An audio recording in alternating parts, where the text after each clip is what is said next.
Chapter 1. A Chance Encounter. Julie had always loved the quiet corners of Washington's National Gallery of Art. As a journalist covering politics, her life was often filled with noise, deadlines, breaking stories, and the constant buzz of the city. But today, surrounded by the soft lighting and Renaissance paintings, time slowed. That's when she saw him. Mike stood by a marble sculpture, deeply focused, tall, with dark hair, wearing a tailored navy suit, but it was the way he bit his lower lip while sketching in a small notebook that made her pulse skip. Julie pretended to look at the artwork, but stole glances. He noticed. Their eyes met. A shared smile. An electric moment passed, one neither could ignore. Mike walked over. "Beautiful, isn't it?" His voice was deep, smooth. "The sculpture?" Julie asked. He smiled mischievously. "I was actually referring to, well, both." Heat flushed her cheeks. "Are you always this forward in art galleries?" "Only when it's worth it." Chapter 2. Coffee turns into dinner. What started as coffee at a nearby cafe turned into hours of conversation. Politics, art, life, childhood dreams. Nothing was off limits. Mike was a lobbyist, sharp and ambitious, but unlike anyone Julie had met. His intensity wasn't just for work. It was in the way he listened to her, the way his fingers brushed against hers when he handed her the sugar.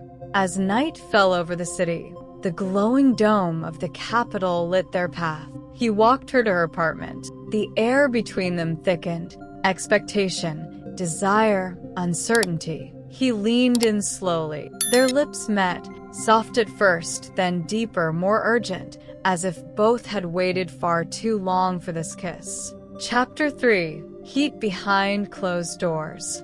Inside her apartment, everything blurred, hands tangled in hair, mouths exploring skin, laughter between kisses. His jacket fell to the floor. Her fingers found the buttons of his shirt. His lips traced her collarbone. She gasped as his hands slid beneath her blouse, fingertips trailing fire along her skin. "Are you sure?" he whispered against her ear. "God, yes." Clothes disappeared between kisses. Sheets twisted. Breaths quickened. They moved together, skin on skin, discovering each other's rhythm, losing themselves to the pull that had started hours ago. That night was both wild and tender, full of whispered names, tangled limbs, and the sweet ache of something that felt dangerously close to love. Chapter 4. Morning after magic. Sunlight spilled across tangled sheets. Julie woke to Mike watching her, fingers lazily tracing patterns on her shoulder. "Good morning," he murmured, kissing her forehead. "Morning," she smiled, stretching, bare beneath the covers. Last night, his hand slid down her spine. "Wasn't just fun for me." "Me either," she admitted, pressing her lips to his chest. "But is this just a DC thing? Politics by day, passion by night." He pulled her close. "No. This feels different. You feel different." Chapter 5. Confessions and Complications. As days turned to weeks, their connection deepened. Dates at rooftop bars, late-night walks around the Lincoln Memorial, slow mornings wrapped in sheets. It wasn't just physical, but DC had its own complications. Mike's latest lobbying client directly opposed a story Julie was investigating. Conflict of interest. "You knew." Julie's voice cracked. "I didn't realize until today," Mike admitted, running a hand through his hair. "But it doesn't change how I feel. It complicates everything." Their passion had been undeniable, but now reality threatened to pull them apart. Chapter 6. Distance in the same city. The tension after their argument lingered. Messages became shorter. Calls went unanswered.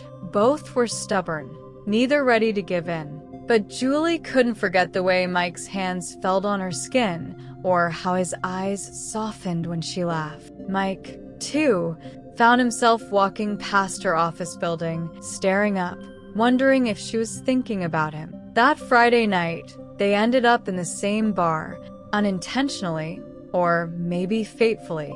Their eyes met across the crowded room. Everything else disappeared. Without a word, Mike walked over, cupped her face, and kissed her like nothing had ever broken them. Chapter 7. Rain and Reconnection. "Let's get out of here," Mike whispered against her lips. Outside, rain poured, but neither cared. They laughed as they ran, hand in hand, soaked but breathless. He pulled her under an awning, pressing her against the wall. The kiss deepened, hot, desperate. His hands gripped her waist. Hers tugged at his collar. "Your place or mine?" he rasped. "Yours," she gasped. Back at his apartment, clothes hit the floor before the door, even shut. The tension of weeks exploded into a storm of passion, more raw, more real. Every touch was a demand, every kiss an apology. Chapter 8. Pillow Talk and Promises. Afterwards, tangled in his sheets, Mike traced her lips with his thumb. "I don't care about the job. I care about you." Julie sighed, her head on his chest. "I don't want to lose myself in someone, but with you, it feels like finding myself." "We'll figure this out," he promised. "No politics between us. Just us." She smiled, pressing a kiss to his chest. "Just us." Chapter 9. The Grand Gesture. A week later, Julie arrived at her office to find a delivery, an envelope marked, "Meet me where it all began." Confused, she hurried to the National Gallery. There, standing by the same sculpture where they first met, was Mike, holding a small velvet box. "Julie, I don't have all the answers, but I know one thing. Life is messy, complicated, unpredictable. But loving you? That's the one thing that feels simple, certain, and right." Her breath caught. "Mike, I'm not asking for forever yet, but will you take this ring as a promise? A promise that I'm all in for us." Tears welled up. Yes. God, yes. Chapter 10. Love Wins in Washington. That night, under the stars on his apartment rooftop, they celebrated. Champagne, laughter, kisses that turned hungry, and slow-burning passion that reignited the moment their fingers laced together. Skin on skin, they rediscovered each other, not out of tension or desperation this time, but out of pure love. Slow, deep, intimate. A dance of bodies and souls. In the end, politics faded. Deadlines were forgotten. All that mattered was them. Two hearts, one city, and a love that refused to be anything less than everything.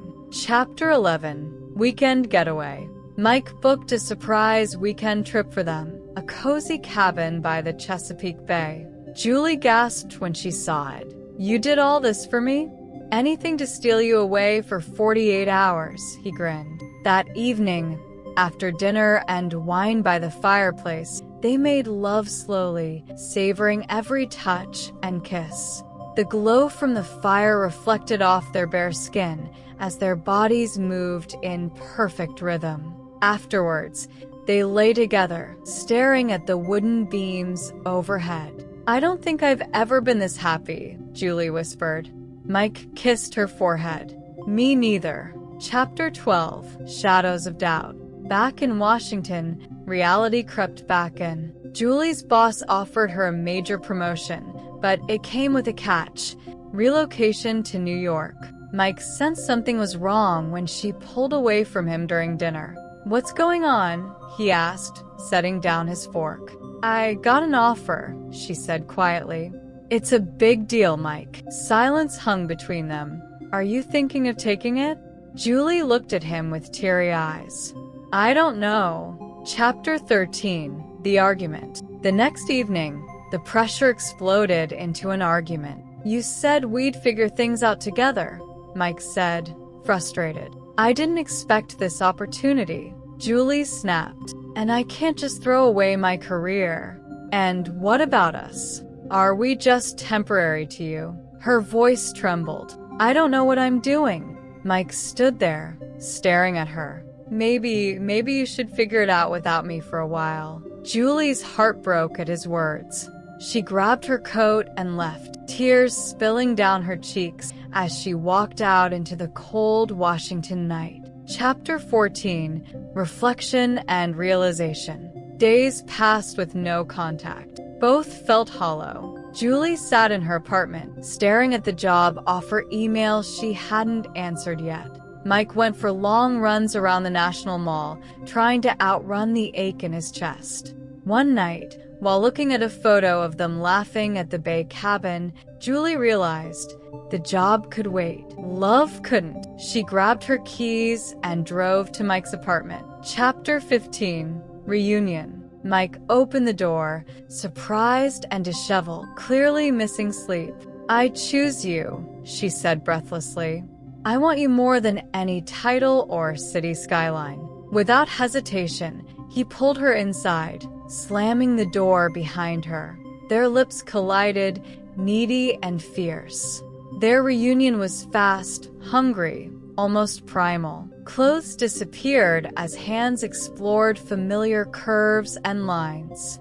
Every kiss tasted like desperation and relief. Later, as they lay tangled together, Julie smiled sleepily.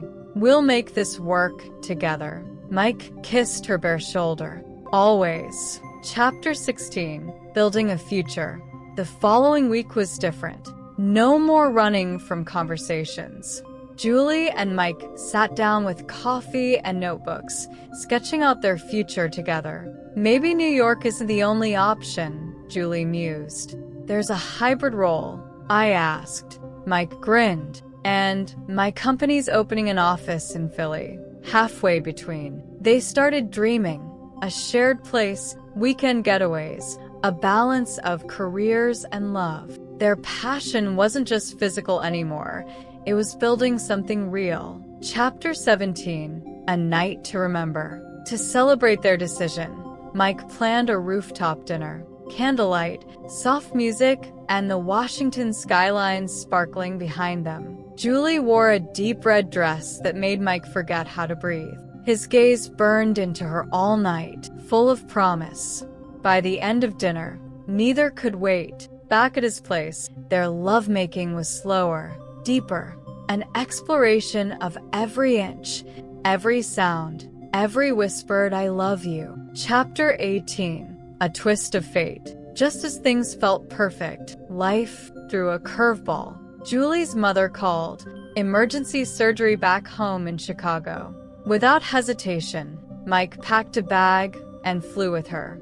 In the sterile hospital waiting room, Mike held her hand, comforting her. Their connection deepened, not just through passion, but through real-life challenges. Chapter 19, Stronger Than Ever. Her mother's surgery was successful. As relief washed over them, Mike pulled Julie close. You're my family now too, he murmured. That night in the hotel, their intimacy was softer, but more profound. Not driven by lust, but by love that had been tested and strengthened. Chapter 20, Full Circle. Back in Washington, standing at the same spot where they first met, the National Gallery, Mike knelt down. This isn't just a promise anymore, he said, opening a velvet box. Julie, will you marry me? Tears filled her eyes. Yes.